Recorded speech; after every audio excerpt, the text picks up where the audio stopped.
श्रीरामचंद्र श्रुतपारिजातः समस्तकल्याणगुणाभिरामः सीतां मुखाम्भोर्हचञ्चरीकः निरन्तरं मंगलं महातनहुतु।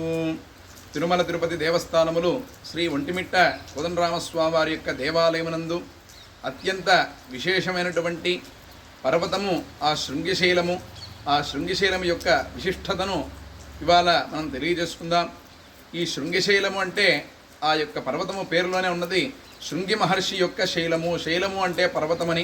పూర్వము త్రేతాయుగాది ద్వాపరయుగములలో శృంగి మహర్షి మృకుండ మహర్షి అక్కడ ఆశ్రమాన్ని ఏర్పాటు చేసుకుని అక్కడ లోకక్షేమార్థమై వాజపేయ సోమ అగ్నిష్టోమ అప్తోర్యామ ఇత్యాది యజ్ఞయాగాద క్రతువులన్నీ కూడా ఎంతో వైదికంగా గొప్పగా ఆ యొక్క పర్వతమందు నిర్వహించరని శాస్త్రము చెబుతున్నది, పురాణోక్తముగా చెబుతూ ఉన్నారు.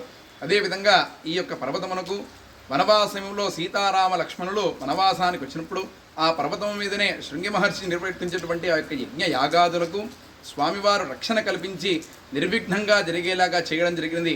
అంతటి విశిష్టమైనటువంటి సాక్షాత్తు రామచంద్రుల వారే పాదం మోపినటువంటి పర్వతము ఆ యొక్క శృంగి మహర్షి యొక్క పర్వతము. అంతేవిధంగా ఆ శృంగి మహర్షి యొక్క పర్వతం పాదాల చింతనే స్వామివారు వనవాసంలో ఇక్కడ పశుపక్షాదులకు దాహార్తి కొరకై బాణం సంధించగా ఏర్పడినటువంటి రామతీర్థము, లక్ష్మణుల వారు బాణం సంధించగా ఏర్పడినటువంటి లక్ష్మణ తీర్థము కలదు. ఆ యొక్క తీర్థానికి సాక్షాత్తు గంగానదికి ఎంత విశిష్టత కలదో అంతటి విశిష్టత ఆ యొక్క తీర్థానికి ఉన్నదని చెబుతూ ఉన్నారు పెద్దలు.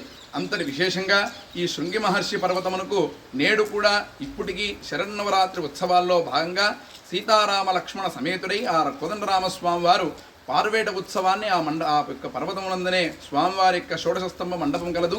ఆ మండపనందు ఎంతో వైభవంగా పార్వేట ఉత్సవం జరుగుతూ ఉన్నది. అత్యంత విశేషంగా ఆ స్వామివారి యొక్క అనుగ్రహానికి పాత్రులు కావాలన్న ఆ యొక్క పర్వతానికి ఎంతో విశిష్టత కలదు. మనం చూస్తూనే ఉన్నాము. ఇప్పటికీ ఆ యొక్క శృంగి మహర్షి మృకుండ మహర్షి వాళ్ళు చేసినటువంటి ఆ యొక్క యజ్ఞయాగాదులకు ఆనవాలుగా ఎన్నో యొక్క వనమూలికలు కలిగినటువంటి ఆ యజ్ఞయాగాద క్రతువులు కలిగినటువంటి ఆ యొక్క వృక్షములు కొన్ని ఉన్నాయి. అవి ఏమిటి అంటే ఒక రావి చెట్టు, అదేవిధంగా రావి యొక్క సమిధలను ఎంతో విశేషంగా యజ్ఞయాగాదులకు వాడుతూ ఉంటారు. అదేవిధంగా దర్భ, వశిష్ఠ దర్భ, విశ్వామిత్ర దర్భ, ఉత్తరేణి, తులసి, ద్రవ్యము, ఇటువంటి ఎన్నో విధమైనటువంటి మూలికా మొక్కలు ఎన్నో కూడా ఆ యొక్క పర్వతం ముందు కలవు. అంతటి విశిష్టమైనటువంటి ఈ యొక్క పర్వతమునకు ఎవరైతే ప్రదక్షిణ చేయుచున్నారో అటువంటి వారికి ఇట్టి ఫలితం కలుగునని శాస్త్రం చెబుతున్నది.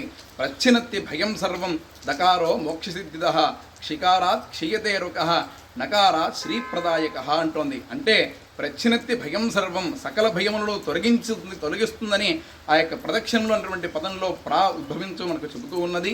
దకారాత్ మోక్షసిద్ధిద నిరవధి ఆ యొక్క ప్రదక్షిణంలో దకారం అటువంటి ఆ యొక్క అక్షరము మోక్షాన్ని కలిగిస్తుందని శాస్త్రం చెబుతుంది. క్షికారా క్షయతే రుక సకల రోగము నుండి విముక్తి పొందినటువంటి వారై నకారాత్ శ్రీప్రదాయక శుభం కలుగును అని ఎవరైతే ఈ యొక్క దేవాలయముతో కూడి ప్రదక్షిణ చేయుతున్నారో అటువంటి వారికి ఈ ఫలితంతో పాటు క్షేమ స్థైర్య ధైర్య విజయ వీర్య అభయ ఆయుర ఆరోగ్యములన్నీ కూడా కలిగి ఆచంద్రార్కము వంశాభివృద్ధి కలుగునని ఆ యొక్క రామచంద్రుల వారి యొక్క అనుగ్రహం కలుగునని అత్యంత విశేషంగా ఈ యొక్క ఒంటిమిట్ట క్షేత్రమునందు చెబుతూ ఉన్నది.